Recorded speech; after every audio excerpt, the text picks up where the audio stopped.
gente! No vídeo de hoje eu quero compartilhar um pouquinho com vocês sobre a minha experiência sendo a única pessoa evangélica de muitos e muitos lugares que eu frequento, que eu frequentei, que eu vou frequentar. E eu queria compartilhar um pouquinho com vocês. Bom, falando primeiro sobre histórico, né? Eu tenho 28 anos. Mês que vem eu completo 29 aninhos. Gente, mês que vem não, esse mês, já é junho agora. Eu queria compartilhar com vocês sobre como é, como foi, como será ser a única pessoa evangélica em muitos lugares onde eu frequento. E frequentarei, eu frequentei, no caso. Na vida, a gente precisa fazer muitas coisas em muitos lugares. Então, por exemplo, a escola, a faculdade, trabalhos. São lugares onde você vai encontrar todo tipo de pessoa. Isso significa que você vai encontrar pessoas que não protestam a mesma fé que você. Tem um vídeo aqui no canal onde eu falo sobre a semelhança entre o bêbado e o crente, onde eu faço uma analogia que o crente ele precisa ser reconhecido por onde ele passar. Assim como uma pessoa bêbada e embriagada é fácil de você reconhecer pelo jeito, pelo como ela fala, como ela anda. E assim também eu creio e acredito que uma pessoa evangélica ela também precisa ser reconhecida pelos lugares por onde ela passar.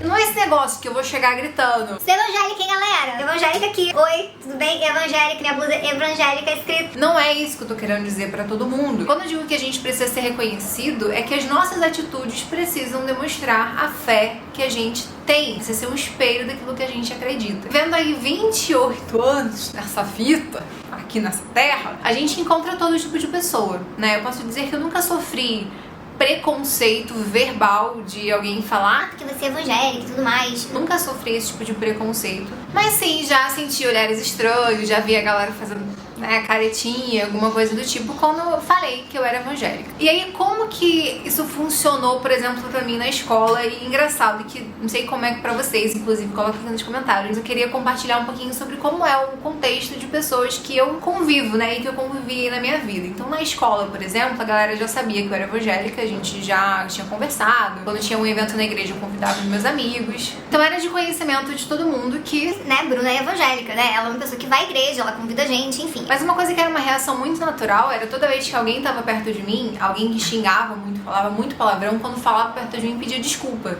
O fato das pessoas pedirem desculpa não era porque eu ficava pedindo, implorando e brigando por conta disso, tipo mãe assim, não era esse relacionamento, era muito por respeito. As pessoas olhavam pra mim e viam que eu não falava palavrão e, né, quando falava perto de mim, sentia meio, desculpa, mudava um pouquinho o vocabulário. Isso é uma coisa que eu sempre falo pra todo mundo, a gente tem que respeitar quem tá perto da gente. Se a pessoa não tem a mesma crença que a gente, né, ela não segue a Bíblia, não segue a palavra de Deus, ela tem comportamentos que são dela, da cabeça dela, ela tirou que ela quer fazer aquilo, ela vai fazer aquilo e a gente precisa respeitar. Eu também não posso ficar brigando nem barrando ninguém de falar o que quer falar. As pessoas, elas precisam se sentir respeitadas perto de pessoas evangélicas. Isso diz respeito à forma de vida que a pessoa leva, isso diz respeito ao palavreado, ao que ela vive, ao que ela segue, enfim. Por experiência, quanto mais a gente respeita as pessoas à nossa volta, mais elas vão respeitar a gente. Tanto na faculdade, né, quando eu conheci todo mundo, eu falei que era evangélica, a galera pergunta, porque vê que uma pessoa não fala palavrão, né? Ou então quando fala sobre relacionamento, sobre essa questão de virgindade, aí você fala assim, você é evangélica? Sempre tem umas perguntinhas assim.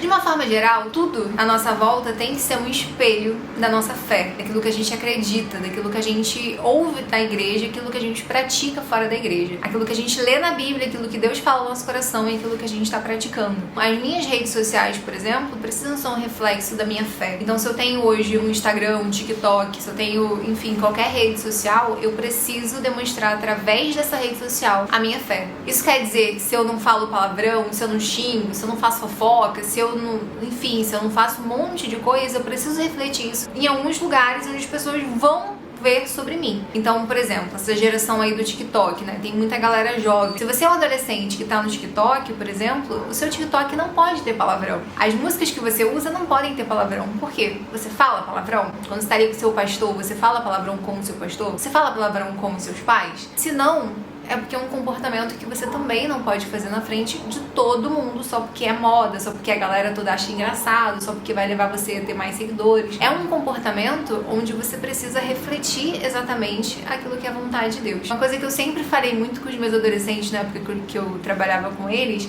é que a gente tem que ter um filtro na nossa vida. O primeiro filtro, antes da gente pensar em postar, ou falar, ou ter algum tipo de comportamento, é se eu faria aquilo, né, na frente dos meus pais, por exemplo. Eu faria na frente dos meus pais? Eu falaria isso? Eu ouviria isso? Propagaria isso na frente dos meus pais? E aí, um outro filtro, eu sempre falava assim com eles, brincando, assim, isso que você postou, você mostraria pro pastor? Perguntaria a opinião dele sobre isso? Você brincaria com ele desse jeito? Você ouviria essa música com ele? E aí, o último filtro que eu sempre fiz é Jesus, né? Se Jesus estivesse aqui, você mostraria pra ele? Você conversaria com ele sobre esse assunto? Falaria desse jeito com ele? Então, esse é um filtro que faz com que a gente consiga pensar e processar um pouquinho mais antes da gente fazer alguma coisa, que é uma coisa que eu sempre pensei. E eu li um livro uma vez que é muito bom, que é Em Seus Passos, o que faria Jesus. É um desafio muito legal da gente pensar também, né? Tipo, se Jesus estivesse no meu lugar, o que ele falaria? O que ele postaria? O que ele pensaria aqui nessa situação? Então, isso me guiou muito na minha vida pra conseguir ser diferente, fazer coisas diferentes. No meu trabalho anterior, as pessoas, elas conseguiam enxergar um comportamento em mim que era diferenciado. É engraçado que, de novo, mesmo sem pedir, as pessoas me pedem desculpa quando falam palavrão perto de mim. Tipo, as minhas amigas de muitos anos aí de trabalho, quando vai falar alguma coisa perto de mim, fala, desculpa, Bruna. Ou então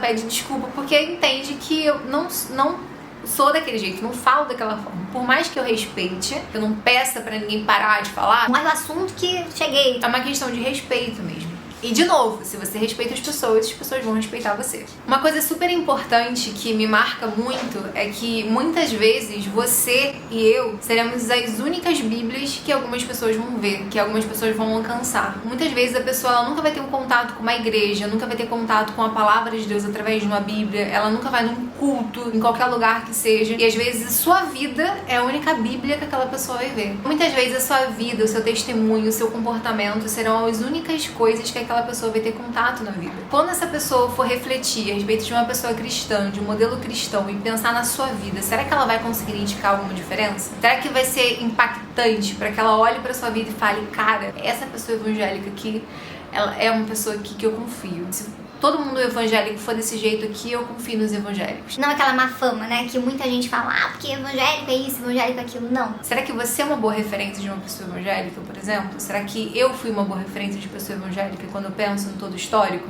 E pra finalizar, eu queria muito ler com vocês um texto que fica em 1 Pedro 2,12, que fala assim: vivam entre os pagãos de maneira exemplar, para que, mesmo que eles os acusem de praticar o mal, observem as boas obras que vocês praticam e glorifiquem a Deus no dia da intervenção dele, ou no dia da volta de Jesus. O que isso quer dizer? A gente tem que viver de maneira exemplar. Independente de estiverem falando bem da gente, mal da gente, a gente precisa ser diferente. Assim como Jesus foi diferente aqui, assim como Jesus foi um homem tão exemplar que foi reconhecido e é reconhecido até hoje, a gente também precisa ser reconhecido de forma exemplar. Eu sei que a gente erra, que a gente comete erros o tempo inteiro, só que a gente precisa reconhecer publicamente esses erros, a gente precisa dizer para as pessoas publicamente esses erros, a gente precisa ser a Bíblia que essas pessoas vão conhecer e andar assim como Jesus andou. Queria muito ouvir de vocês a experiência de vocês como cristãos, assim, né? Queria que você colocasse aqui nos comentários quais são os seus desafios, quanto tempo você tem de evangelho. Compartilhe esse vídeo aí com a sua rede de contato, com quem você gostaria de propagar a sua mensagem. Deixe o seu like aqui para ajudar no engajamento. Um beijo e, me segue nas redes sociais, brunasouza.br. Vou deixar aqui embaixo para vocês. Um beijo e tchau, tchau.